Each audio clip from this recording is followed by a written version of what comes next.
എല്ലാവർക്കും നമസ്കാരം. രണ്ടാമത് ഒരു നമസ്കാരം ചെയ്യാൻ കാരണം ഉണ്ടായിട്ടാ. നേരത്തെ ഞാൻ ആദ്യം കയറി വരുമ്പോൾ നിങ്ങൾ കൈയടിച്ചത് ഇവിടെയുള്ള സംഘാടക സമിതി അംഗങ്ങൾ ആരും കണ്ടില്ല. അവരെ കാണിക്കാൻ വേണ്ടി അതിക്കും മേലെ ഒരു കൈയടിയാണ്.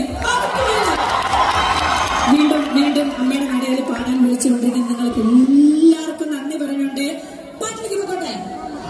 അങ്ങോട്ട് എന്തെങ്കിലും ചോദിച്ചാൽ ഇങ്ങോട്ട് ഉറക്കം മറുപടി പറഞ്ഞേ പാട്ടിലേക്ക് പോകട്ടെ. ആയിക്കോട്ടെ, ഒറ്റ കാര്യം ചോദിക്കട്ടെ. ഇവിടെ വീട്ടിലെ പൂച്ച ഉള്ളവര് ഒന്ന് കൈവക്കെ. എന്റെ വീട്ടിലൊരു പൂച്ചന്റെ ഞാൻ കൈവക്കെ. ആരൊക്കെ വെക്കും? അതാണ് കൈപ്പൊക്കിയവർക്കും പൊക്കത്താർക്കും വേണ്ടി ആദ്യത്തെ പാട്ട് ഇങ്ങനെ ബേട്ടാ.